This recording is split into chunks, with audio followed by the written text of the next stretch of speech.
Good day everyone and welcome to another tutorial. Today we will be looking at surround sound. This is applicable to anime, it's applicable to any kind of, in this instance, offline content, because YouTube still doesn't support 5.1 surround sound, which is kind of a mystery.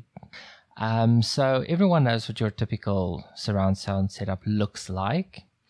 It can vary. From this you can have full range speakers or you can have the small speakers. So we have our different speakers. We've got the front left, we've got the center and our LFE, front right, and surround left. And this is all focused on our little viewer in the center. Now what you can see is that every speaker has a designated value. These values are consistent in Blender. This does not necessarily carry over to other software. What is a mystery to me is why it's minus 1.25 and 1.25 when 2 is your center at the back. And my guess is this has to do with Blender also supporting 7.1, not just 5.1. So yeah, you can, within this space, still move your audio around consistently. Just make sure that when you keyframe it and you move it, that it is still consistent. So you can have your sharp sound moving all the way around. You do have to set it to mono for this to work. As you can see, it's a single thing. But since Blender can isolate, it is an option. However, it is not the most realistic option. Most sounds that you hear tend to reverberate against things, so you get a more environmental effect like this. Now, this is obviously dramatized or over-exaggerated, but this is generally the best way to go. However, there is a catch in Blender. No low frequency effects. I don't know why Blender doesn't support it. Maybe it assumes that everyone uses full range speakers, which I don't know where that would come from, since most people can't afford full range speakers for 5.1 surround or even 7.1. Most people can't even afford 7.1 because it's too many speakers anyway. But yeah, I did make a proposal to have the low frequency effects track generated by Blender, so you guys can check out that in the description and go give that an upvote. Now let's look at the layout of a typical surround sound file. Now in Audacity or whatever other digital audio workstation you would use, this would be the format you want to save it in. We'll get to that later. It doesn't matter if your tracks are still in stereo tracks. It still counts as channel 1, channel 2, channel 3, channel 4, channel 5, and channel 6. You'll see when you save it. We'll get to that later. The only difference is when you export it from Blender, you will have a clean channel 4. Do remember that this is not for files that do have 6 channels that have been imported into Blender and then exported again. It doesn't wipe your channel 4. Blender just doesn't generate or give you the option to generate any content for the low frequency effects or the sub. It's just one of those things. So let's get into Blender and let's see how this works. Now I'm using 2.79 for this example. Unfortunately, because YouTube does not support 5.1 surround in terms of its playback, I can't really show you guys what this will sound like, which is kind of unfortunate. But I can show you how it works by making something shift at least between the left and right. So let's do that. So first of all, you need to get a sound. So I'm using some of the YouTube library sound effects. I also put a demo together, which I'll play at the end. Unfortunately, it's not going to be 5.1, but it's just going to give you guys an idea of what you can do with this whole setup. So first you need to go into your scene settings and you want to go into audio, and there you will find format. In this instance, I'm just going to leave it on stereo because we don't have access to 5.1 for YouTube. And of course you can pick here, you want mono, stereo for 5.1 or 7.1. I did read on Wikipedia that you do get up to 16.2 in terms of surround sound. I've never experienced it as far as I know. Possibly IMAX, I don't know. But that sounds cool. So what you also need to do if you don't get the sound that you're looking for is you're going to have to go into your user preferences under System, and under Audio Device you can see OpenAL, and you're going to see Channels and Set to Stereo. This you also have to set to 5.1. In fact, this setting in user preferences generally overrules this one over here. So the question really becomes, does Blender, when it exports, if you've mixed for 5.1 or whatever in the VSE, does it export to stereo? I don't know, because that's not the way I'm using it. So you guys can experiment with that. I set Blender for what I need and then I use that. So in this case, I'm going to leave it on stereo. Okay, so we have a sound already in here that I've already set to -1.25. This was when I found out that that's the exact location of the speaker. I thought it would be 1.5 or 2 or 1.8 or something like that because of where you would typically put the surround speakers. But in a 7.1 surround setup, the speakers are at slightly different positions, so go figure. Anyway, so I'm going to put the pan on 0 and I'm going to keyframe it at frame 0. Remember, you do have to turn on mono. If you don't turn on mono, Blender ignores any kind of panning that you activate because it's already panned. It's just a logical thing. It doesn't make any sense to pan a stereo sound, not practically anyway. The difference would be so minute, it's not even worth doing it anyway. It's your environment that creates that reverb. So anyway, let's set it to 0 and let's go a little ways in and let's make it 1 and take it all the way back to -1. Now what will happen is it will be in the center, it's going to go right all the way, and then it's going to go left all the way, which I forgot to actually insert the keyframe. Okay, so I'm going to play this back.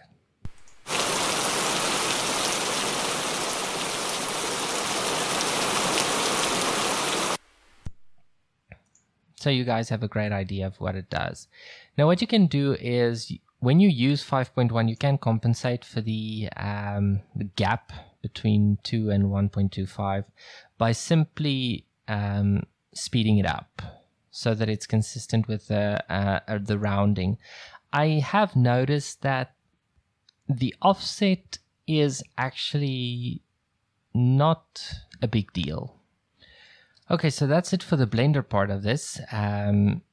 Blender does not allow us to generate a low frequency effects channel, and quite frankly, I've noticed that generating one in post-production doesn't really do what I would like it to do.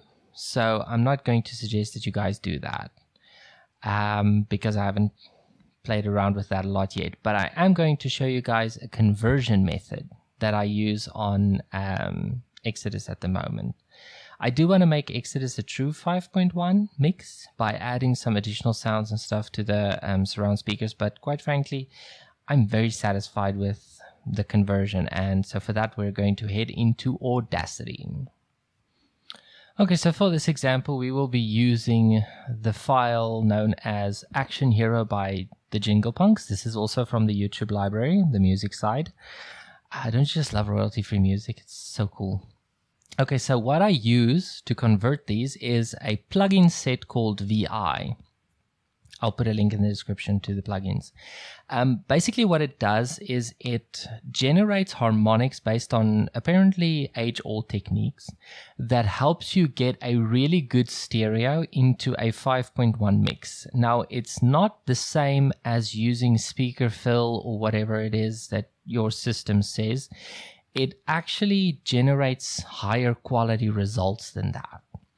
I've compared the two with Exodus specifically, and I have to say with Exodus the plugins sound fuller and richer, whereas the generic speaker fill setting just kind of sounds a little bit hollow and tinny.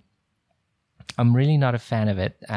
It's not bad. It's great when you're just listening to music or whatever, but when you're really trying to get a good mix out of it, I really suggest using the conversion plugins. Do be aware that the guy who wrote the plugins does warn that you need to use a limiter on them. And the reason for that, and I may be wrong, is that it goes beyond the system safety for volume. If it generates those harmonics and ambiences or whatever, it goes beyond this area, giving your equipment a stronger pulse than what it's supposed to get. That's why it says use a limiter on it, so that you don't get any damage from your from using them. Now, the great thing about Audacity is that, as far as I understand, it has a built-in limiter, which makes it kind of clip anyway. But just to be on the safe side, always normalize before you play back, just to be on the safe side. Now, I personally have never had any issues with Audacity and clipping audio causing any damage to my equipment, but like I said, rather be safe than sorry. So how the plugins work is you have to make sure that you have your 6 channels available in stereo, by the way, because you're going to use the exact same thing to generate the channels, and you have to test it as well, so mute everything as you go. So for the first one, we're going to be using this one, which is front left and front right, front left. Hilarious. So you can use a program that supports surround sound and do it all at once. I personally can't do that because I don't have the kind of software that supports that. So I have to use the split up plugins, which are in the link, as I said before. So what I do personally, you don't have to do this, is I ramp up the width correction and front ambience so I can get the maximum effect out of the plugin. I also have movie mode enabled, which just kind of gives it a little bit more punch. It's not always audible, but when it is, it's really nice. It just gives a little bit more presence to the audio. So I'm going to play you guys a before and after so you guys can hear what this does. Okay, so I'm just going to apply it. Now see, this is exactly what he's talking about. You see how much that bloomed out of the normal space. So what you need to do is just normalize that. There. Okay, so I'm going to let you guys hear the difference. I'm going to solo it, and then I'm going to solo this one. Okay, so this is the original.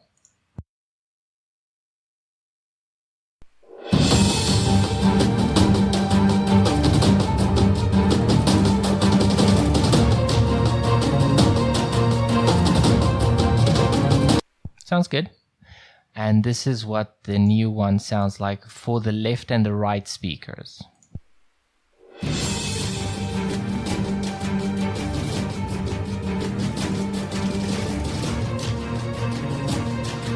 You can hear it has a very reverby kind of sound to it. Love it, absolutely love it. So with that one done, I'm just going to label it FLFR. That is Q. This one is going to be our center and low frequency effects. I did not know what LFE stood for. I tried to find some sort of acronym for CL and then FE. It's ridiculous, don't. So this one I've already set. I've got the width correction set just a little bit higher than the default, and I've got movie mode and LFE enabled.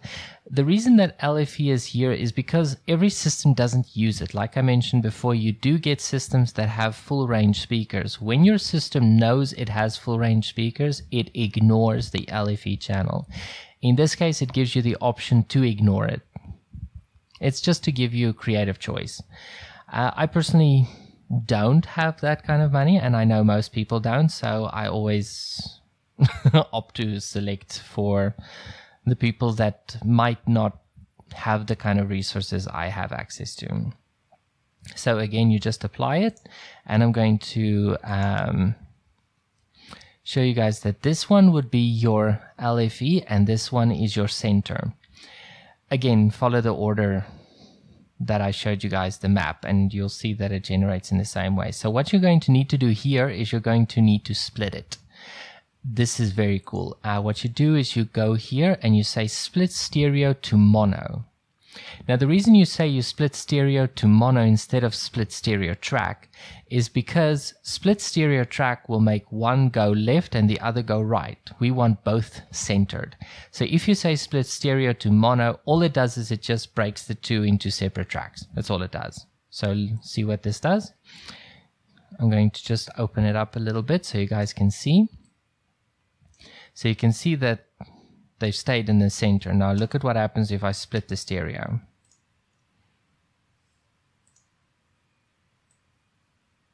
See, all the way left, all the way right. That's not what we're looking for.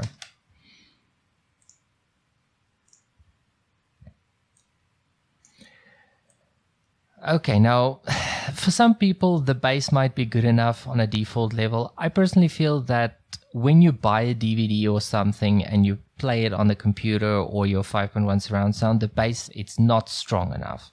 At least in my personal opinion. I don't like the bass I usually get. I feel it's just kind of So what I do is I try not to overdo it, but I definitely do normalize it and then reduce it a little bit because it's, like I said, a little bit intense. Okay, you can take it down -10 or -5 or whatever. It just depends on what you want. You can test it by turning on bass management, or you can just export the file with everything else muted, just so you can listen. Is the bass too heavy? Is it not? You know, whatever the case might be. Just don't compress it. I'm being very serious. If you compress the bass, you'll just get this kind of continuous rumbling, which is really annoying. You want the dynamic range to stay there so that your bass has color to it. You want nuance. So anyway, I'm just going to mute the bass, and this is what the center is now going to sound like. Now you guys remember the original? I'll play it to you again. But this, let's actually play the original first. So this is the original.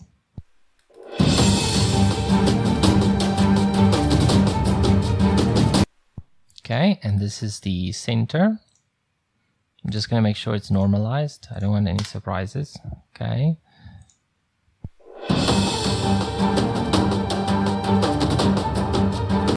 And of course, this is what the bass sounds like. Now, you might not hear it at all because it's, the frequencies are so low, but I'm going to take a stab at it anyway. If you want to hear it, turn on your speaker fill and the bass management. You should be able to hear it then.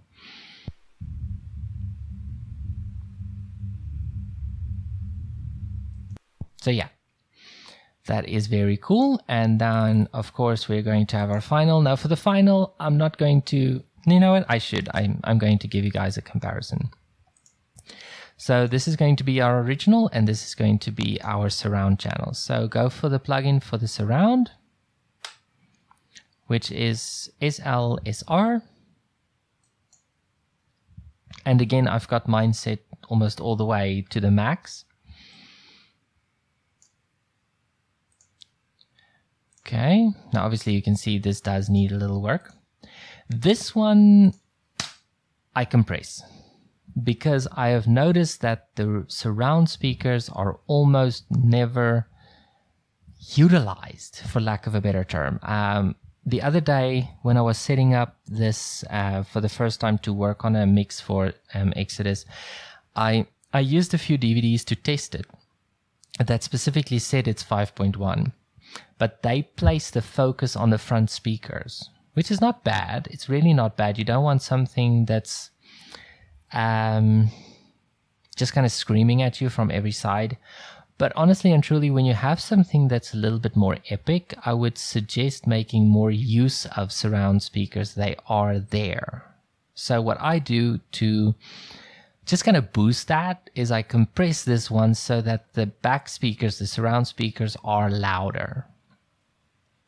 They're there, use them, you know, that's my feeling. So I compress them based on peaks in Audacity, and that just really is cool. So I use this on a default setting, and I just tick compress based on peaks, and that does the trick for me. You can see it's just a little bit louder. So let me play you guys the original.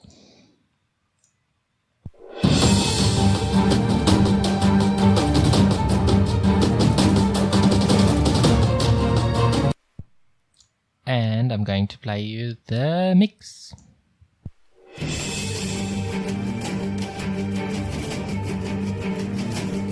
It has that really reverby kind of quality to it.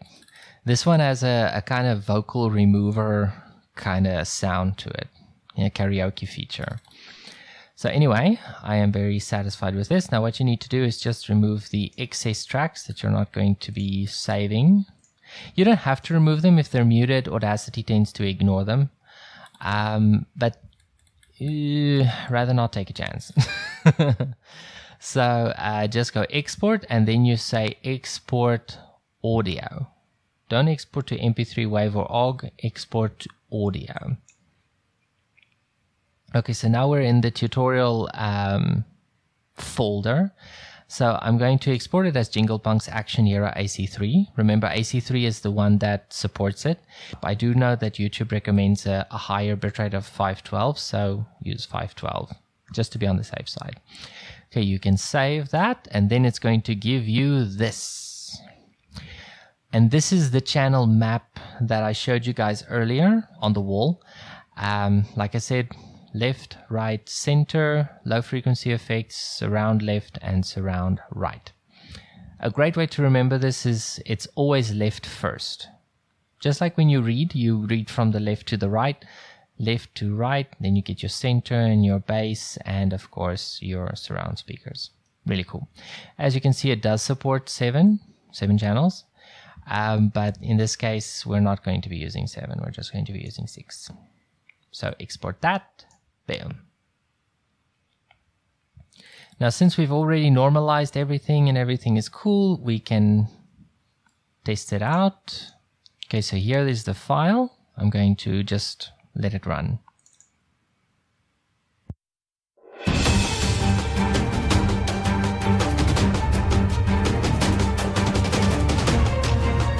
As opposed to the original.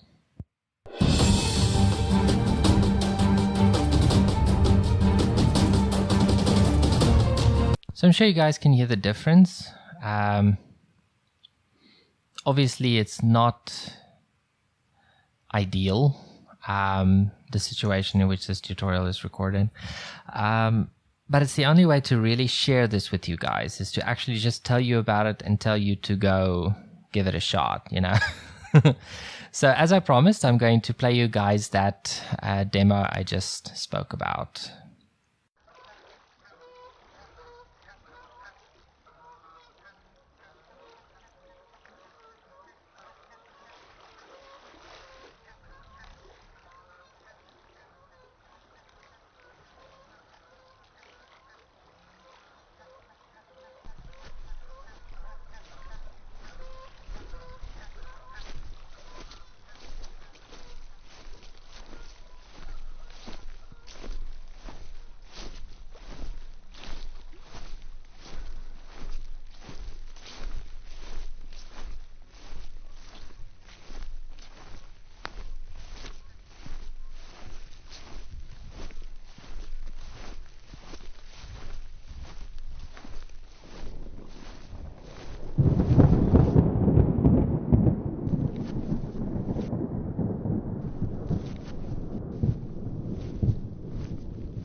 And that's it for this tutorial. I hope you guys find this helpful. I hope you guys can make use of surround sound more in your projects. Have a great one, and God bless you.